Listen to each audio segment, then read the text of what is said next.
Ini kan dari pengalaman pilkada kemarin gitu Pak ya. Nah, strategi apa sih yang menurut Bawaslu itu bisa dikembangkan supaya eh, pencegahan netralitas ASN itu nggak cuma sebatas formalitas gitu Pak, tapi benar-benar dipahami terus dijalani secara substansial gitu Pak menjelang pilkada 2029 nanti. Ya, ini pertanyaan yang cukup menggelitik dan memang punya kesulitan tersendiri Iya nih Kang emang Reksa. bener Pak. Betul, karena memang Fakta, apa ya, fakta lapangannya susah eh, Pak ya.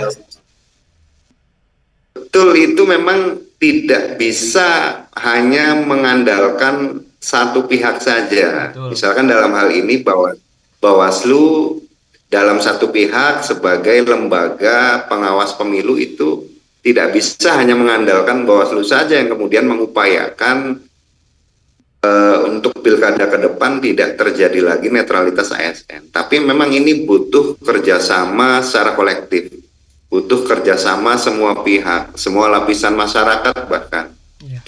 Jadi kalau Bawaslu sebagai lembaga pengawas pemilu itu punya kewajiban-kewajiban untuk mengorkestrasikan antar lembaga yang ada di Kabupaten Cirebon, misalkan dengan stakeholder, membangun MOU dengan stakeholder dan juga kemudian dinas-dinas itu memang kami coba lakukan MOU berkaitan dengan netralitas ASN. Hmm, Upaya-upaya seperti itu yang kami lakukan, dan kami lakukan beberapa kali karena memang tidak cukup satu kali Kang Reksa. Eh, dan juga selain itu kami melakukan kampanye yang sifatnya ke masyarakat ya. Kami lakukan upaya-upaya mengkampanyekan bahwa ini pemilu dan pilkada itu milik kita bersama, betul. tidak hanya milik pemerintah atau milik KPU atau milik Bawaslu, tapi ini milik kita bersama.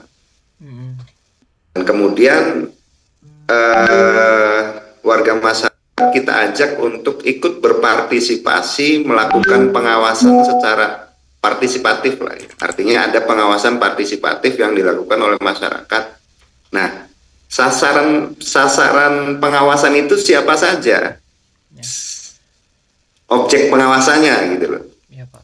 Nah, di situ kami tekankan bahwa objek pengawasan itu salah satunya adalah ASN, karena ASN itu pasti punya apa ya, punya rasa di tempat Birokrasi ya. asalnya masing-masing, karena mau tidak mau di akar rumput seorang ASN itu menjadi salah satu panutan juga, atau setidaknya suaranya didengar. Hmm, ya. Ketika punya pilihan terhadap salah satu pasangan calon atau terhadap peserta, itu pasti berimbas atau apa ya, punya bisa mempengaruhi warga pemilih yang lain. Betul. Nah, itu yang kami tekankan bahwa ayo kita bareng-bareng mengawasi, salah satunya adalah ASN, TNI, Polri, supaya masyarakat juga ketika melihat dugaan-dugaan pelanggaran yang dilakukan oleh pihak-pihak ini Hmm, yang menjadi objek pengawasan ini bisa langsung menyampaikan kepada Bawaslu. oke. Hanya itu yang bisa dilakukan oleh Bawaslu, selain membangun apa ya, hubungan antar lembaga yang ada di kabupaten, membangun Ya. MOU dengan dinas-dinas atau dengan pemerintahan daerah lah misalkan. Jadi Berarti memang memang kesulitannya di situ. ya. Oke, Pak. Berarti emang ibaratnya tidak bisa berjalan sendiri dari satu persatu lembaga ya Pak, harus punya jalan yang tujuan yang sama gitu Pak ya, dari infrastruktur politiknya juga Pak ya. Mungkin dari partai politik juga memberikan pendidikan politik gitu Pak ya. Oke, terus Betul betul ini Kang Pak, Reksa. mohon maaf juga kan waktunya udah 7 menit lagi, mungkin kita bisa percepat juga Pak ya untuk pertanyaan terakhir. Nah, nanti di terakhir mungkin saya akan ambil gambar buat bukti dokumentasi ke dosen saya.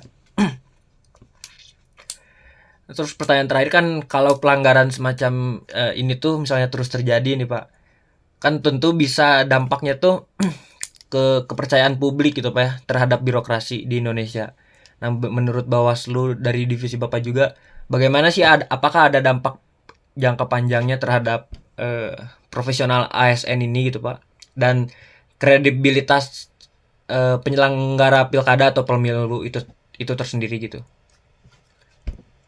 Ya, kalau menurut perspektif kami dari sisi penanganan pelanggaran bahwa Hmm.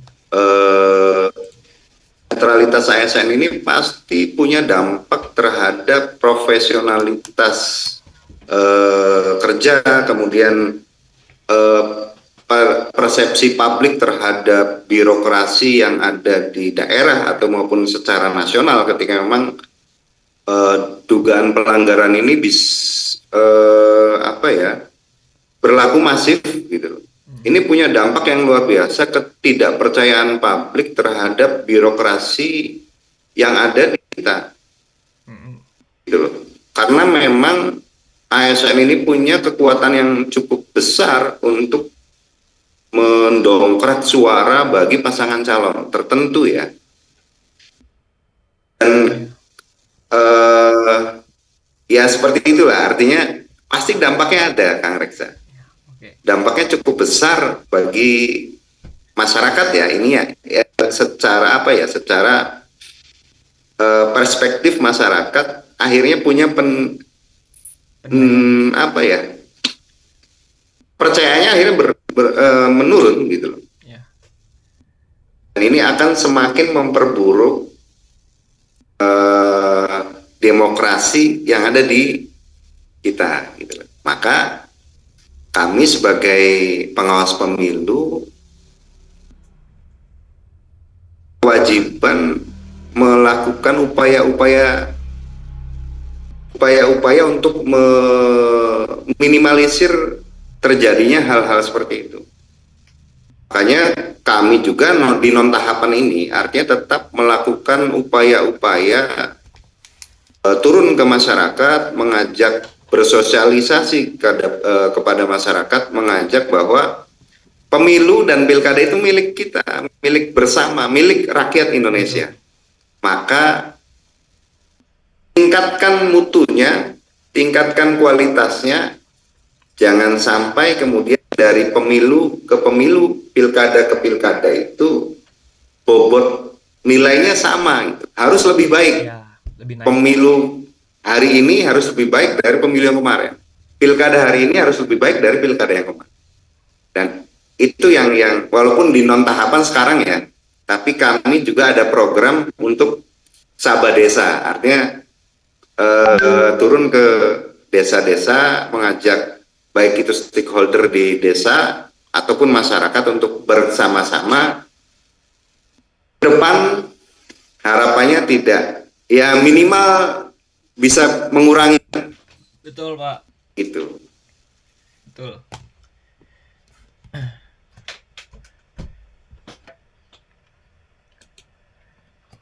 Oke, Pak.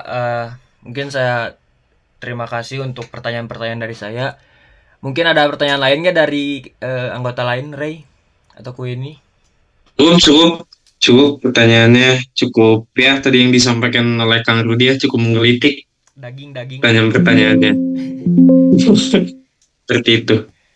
Mohon maaf ya Kang Rudi ini mengganggu waktu liburnya seperti itu. Ya, Terus mungkin mohon maaf juga boleh, boleh pesan boleh, Pak. Mungkin nah, pesan-pesan. boleh dari saya pribadi.